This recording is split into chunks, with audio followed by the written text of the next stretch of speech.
오늘은 고린도전서 16장 22절에 있는 말씀을 가지고 마라나타 신앙이라는 제목으로 말씀을 함께 나누기 원합니다.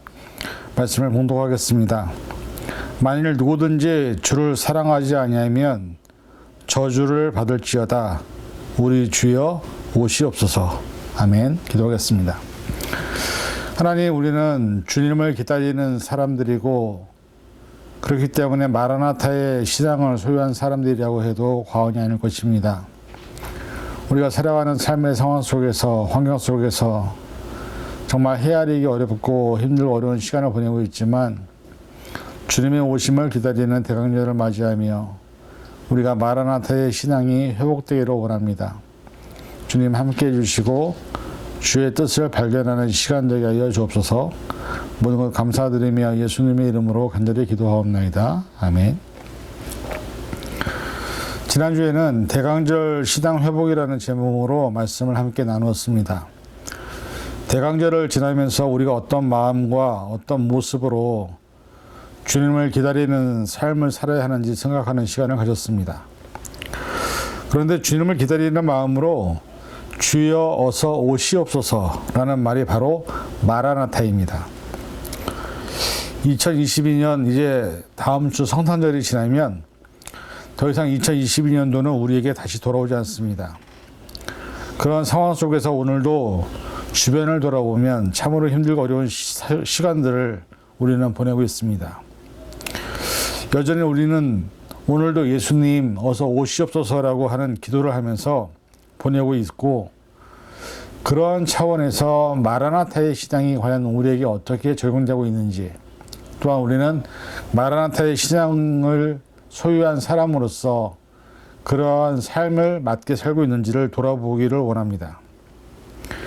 마라나타라는 아람어 단어로 이 말은 주께서 임하신다 또는 주여 오소서를 뜻하는 단어입니다.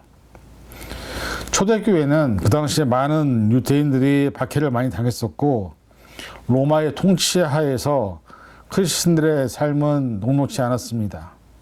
로마인들은 모두 가이사를 신으로 여기기를 바랬고, 이러한 환경 속에서 초기 크리스천들은 하나님, 주님, 오직 한 분이신 그리스도시고 도저히 가이사를 주님으로 섬길 수 없었기 때문에 로마 사람들은 크리스천들을 반역자로 생각하고 잡고 죽이기에 바빴던 시간이었습니다. 그러한 극한 상황에서 살면서 믿는 자들의 살아가는 삶의 환경에서 유일하게 요구하고 기도할 수 있었던 것은 주님 어서 오시옵소서라고 하는 이 마라나타의 신앙이었습니다. 시간이 지날수록 마라나타는 평화를 뜻하는 샬롬 대신에 억압받는 믿는 자들 간의 일상적인 인사가 되었고, 예수님을 따르는 자들은 예수님께서 이미 경고하셨기 때문에 이 세상에 살아가는 동안에는 평화가 없을 것이라는 것을 알고 있었습니다. 마태복음 10장 34절에 내가 세상에 화평을 주러 온 줄로 생각하지 말라. 화평이 아니요 검을 주러 왔노라라고 말씀하셨고, 누가복음 12장 51절에 내가 세상에 화평을 주려고 온 줄로 아느냐?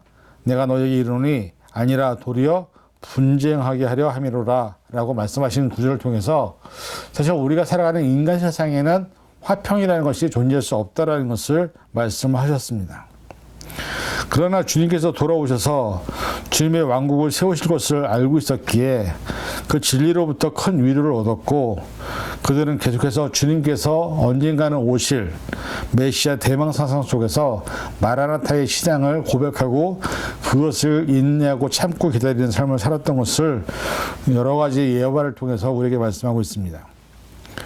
마태복음 25장 1절부터 13절에 보면 신랑을 맞이하는 지혜로운 다섯 처녀와 기름을 준비하지 못한 다섯 처녀의 이야기가 나옵니다. 그 이야기를 통해서도 신랑이 언제 올지 모르지만 기름을 미리 준비한 다섯 처녀는 신랑이 왔을 때 신랑을 맞이하는 등불을 켤 수 있는 준비가 되어 있던 사람들이었습니다. 누가복음 12장 35절에서 40절의 말씀에 보면 허리에 띠를 띠고 등불을 켜고 서 있어라. 너희는 마치 그 주인이 혼인집에서 돌아와 문을 두드리면 곧 열어주려고 기다리는 사람과 같이 되라. 주인이 와서 깨어있는 것을 보면 그 종들은 복이 있으리로다. 내가 진실로 너희에게 이르노니 주인이 띠를 띠고 그 종들을 자리에 앉히고 나와 수종들리라. 주인이 혹 이경이나 혹 삼경에 이르러서도 종들이 그같이 하고 있는 것을 보면 그 종들은 복이 있으리로다. 너희도 아는 바니 집주인이 만일 도둑이 어느 때에 이를 줄을 알았더라면 그 집을 뚫지 못하게 하였으리라. 그러므로 너희도 준비하고 있으라. 생각하지 않은 때에 인자가 오리라 하시니라. 이 말씀에서도 보면 도둑이 언제 올지 모르기 때문에 등불을 켜고 준비하고 있으라고 말씀을 합니다. 오늘날에도 주님, 즉 예수님을 믿는 모든 사람들은 언젠가는 주님이 오신다는 것을 기억하며 살아야 합니다. 그래서 언제 오시든 간에 준비되어 있어야 한다는 것이죠. 그래서 매일매일이 준비된 삶을 해나갈 때 그것이 올바른 마라나타의 시장이라는 것입니다. 마라나타는 우리가 영적인 영생의 것을 주목해야 함을 상기시켜 줍니다. 물질적인 것을 주목하면 우리는 지속적인 정신적인 불안을 겪게 됩니다. 어떻게 지킬 것인지, 내가 소유하고 있는 것을 어떻게 빼앗기지 않을 것인지, 어떻게 잃어버리지 않을 것인지. 그래서 우리가 눈을 어디다 두느냐가 중요한 것이죠. 눈을 아래로 보면 땅이 보이고 주변을 보면 세상이 보이지만 위를 보면 우리는 주 예수 그리스도를, 즉 재림하실 그 소망을 보게 된다는 것입니다. 우리가 살아가는 이 시대는 어떻습니까? 전 세계적으로 팬데믹으로 인해서 힘들고 어려운 시간이 지나가고 있고 그것이 아직도 끝나지 않은 상황에 놓여져 있습니다. 상황이나 환경만으로 생각하면 다시 좋아질까 정말로 하는 의구심이 들 정도입니다. 각 개인이나 단체나 혹은 사람들의 삶에는 말 못할 고민과 걱정과 염려가 우리 안에 있습니다. 이러한 시대적인 어려움 속에서 우리는 어떻게 살아야 할까요? 우리는 이러한 차원에서 우리가 마라나타의 신앙을 어떻게 삶에서 살아야 하는지 생각하면서 위로와 은혜를 경험하는 시간이 되길 바랍니다. 첫째는 하나님은 약속을 이행하시는 신실하신 하나님이심을 믿어야 합니다. 사실 하나님은 약속을 이행하시는 신실한 하나님이심을 성경은 여러 구절을 통해서 증거하고 있습니다. 그래서 말씀을 하신 부분에 대해서 늘 인간의 어떤 상황과 환경 앞에서 죄인으로서 하나님을 멀리 떠나기도 하고 말씀에 불순종하기도 하지만 인간들을 위해서 당신의 독생자를 보내시기로 한 그 약속을 지키기 위해 결국에는 하나님은 예수님을 이 땅에 우리의 죄를 대신하기 위하여 보내신 것을, 그 약속을 지키신 분이 바로 하나님이십니다. 성경을 보면 수많은 사람들이 등장을 합니다. 그런데 크게 세 부류로 나누어지죠. 첫 번째 부류는 하나님 말씀에 순종하는 사람들이 있습니다. 두 번째는 말씀에 불순종하는 사람들이 있습니다. 세 번째는 요나와 베드로와 같이 불순종하다가 다시 회복되어 순종하는 부류가 있습니다. 자, 그렇다면 우리는 과연 어떤 부류에 속할까요? 그런데 말씀을 살펴보면 하나님이 참으로 불쌍하다는 생각이 들 때가 있습니다. 특히 출애굽하는 백성들의 모습을 보면서 그 모습이 바로 우리의 모습이기 때문이죠. 애굽의 노예로 430년간 지낸 이스라엘 백성들의 고통과 눈물, 그들의 우고를 알고 보셨던 하나님은 모세를 통하여 이스라엘 백성들을 출애굽시킵니다. 10가지 놀라운 재앙뿐 아니라 구름기둥과 불기둥, 홍해의 기적과 40년 동안 돌보고 그들을 하나님이 약속하신 가나안 땅에 이르기까지 이스라엘 백성들은 한 번도 전적으로 순종한 적이 없습니다. 불만이 있고 힘들고 어려우면 당장 원망을 했고 불평을 했고, 심지어는 모세가 십계명을 받으러 간 그때에는 은혜를 잃어버린 채 우상을 만들어서 하나님을 대신하려고 했던 사람들이 바로 이스라엘 백성들이었습니다. 그런데 정말 그렇게 불순종하고 죄밖에 모르는 그 이스라엘 백성들을 하나님은 약속하신 약속을 지키시기 위해서 가나안 땅까지 인도를 하십니다. 결국 이스라엘 백성들이 가나안 땅을 인도하시는 그 하나님이 얼마나 참으시고 얼마나 인내하시고 얼마나 힘들으시겠느냐 하는 것이죠. 이 원리가 우리가 죄를 지어도 하나님이 용서해 주겠지, 우리가 잘못을 해도 하나님이 우리 끝까지 붙드시겠지 하고 이렇게 생각하면 안 됩니다. 중요한 것은 성경에는 이런 말씀이 있습니다. 누가복음 20장 38절. 하나님은 죽은 자의 하나님이 아니요 살아있는 자의 하나님이시라. 하나님에게는 모든 사람들이 살아있느니라 하시니. 사무엘하 33장 31에서 35절 하나님의 도는 완전하고 여호와의 말씀은 진실하니 그는 자기에게 피하는 모든 자에게 방패시로다. 여호와 외에 누가 하나님이며 우리 하나님 외에 누가 반석이냐? 하나님은 나의 견고한 요새시며 나를 안전한 곳으로 인도하시며 나의 발로 암사슴 발 같게 하시며 나를 나의 높은 곳에 세우시며 내 손을 가르쳐 싸우게 하시니 내 팔이 놋화를 당기는도다. 이 두 절의 말씀에서 보면 뭐냐?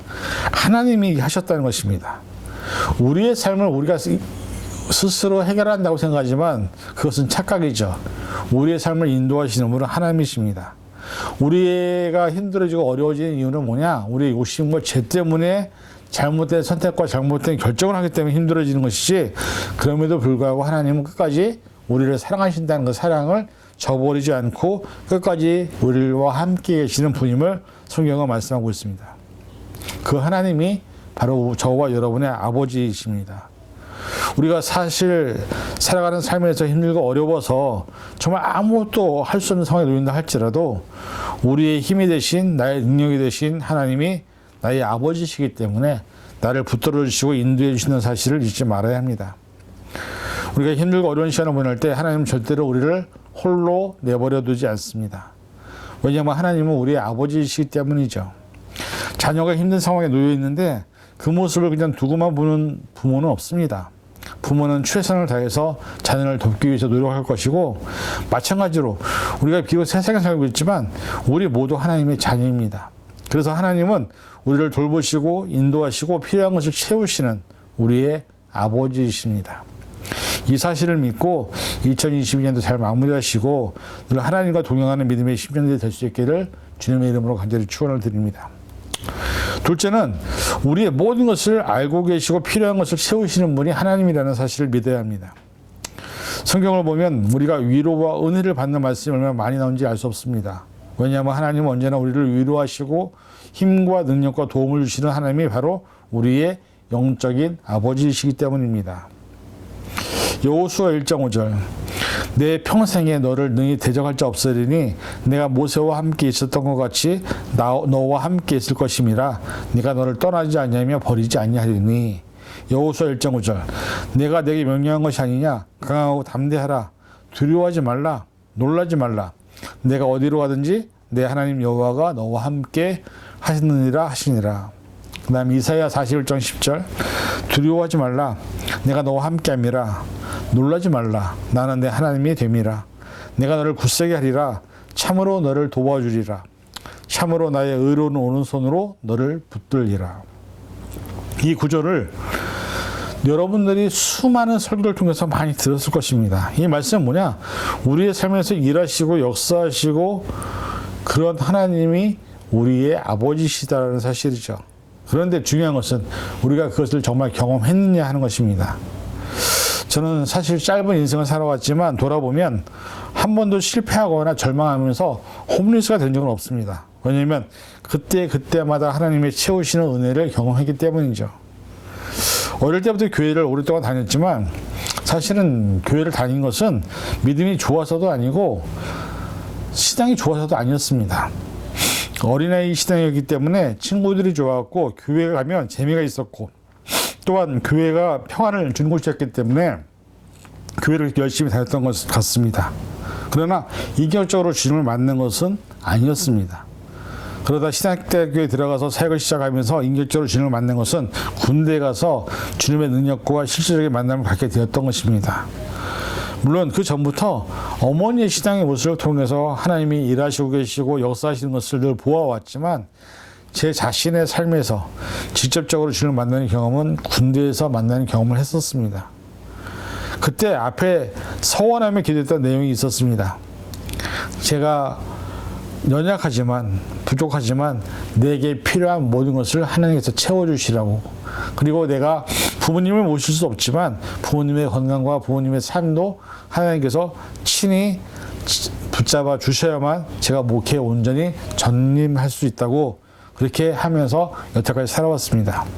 그런데 지금까지 한 번도 삶에 필요한 재정이나 환경이나 상황을 이끌어오셨기 때문에 과거를 회상해 보면 하나님은 한 번도 저를 버리거나 외면한 적이 없으신 것을 알게 됩니다.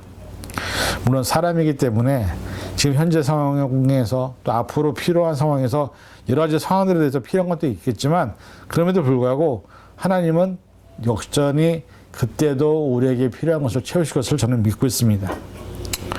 특히 미국에서는 현재 주어진 상황이나 환경에 대한 것을 해결하지 못하면 결국 홈리스가 되는 구조를 갖고 있습니다. 지금도 어려운 상황에 놓여 있고 지금까지 말 못할 고민과 아픔과 문제를 지녀왔지만 하나님은 한 번도 우리를 포기하거나 저버리지 아니하시고 말씀대로 이루어 주신 분이기에 우리 앞에 삶에 필요한 것들도 채워주실 것을 우리는 믿어야 합니다. 이런 하나님은 바로 저희 하나님이시고 여러분의 하나님이십니다. 하나님의 방법과 하나님의 시간 속에서 삶에 필요한 것들을 채우시고 이끄실 것을 저는 믿습니다. 하나님은 절대로 우리를 내버려 두지 않으시고 돌보시고 이끄시는 우리의 아버지이심을 믿어야 합니다. 하나님을 붙드는 온전한 믿음으로 세워질 그 시간도 하나님이 함께 하실 것입니다. 결론입니다. 마라나타, 즉 오실 하나님 앞에 설 준비를 해야 합니다. 그때까지 하나님은 우리에게 주신 말씀을 끝까지 지키실 것입니다. 또한 우리에게 있어야 모든 것을 채우시고 도와주실 것입니다. 왜냐하면 하나님은 우리에게 말씀을 약속하셨고 그 말씀은 절대 변하지 않는 진리이기 때문이죠. 그러나 한 가지 우리가 잊지 말아야 할 것은 하나님은 우리가 살아가는 모든 시간 동안 그리고 살아온 모든 과정에 대한 심판을 하시는 분이라는 사실입니다. 우리가 하나님 안에 거하는 한, 우리가 말씀을 지키려고 노력하는 한 하나님의 인도와 보호 아래 거하게 될 것이고 하나님의 말씀대로 약속하신 것을 지키실 것을 우리가 믿어야 합니다.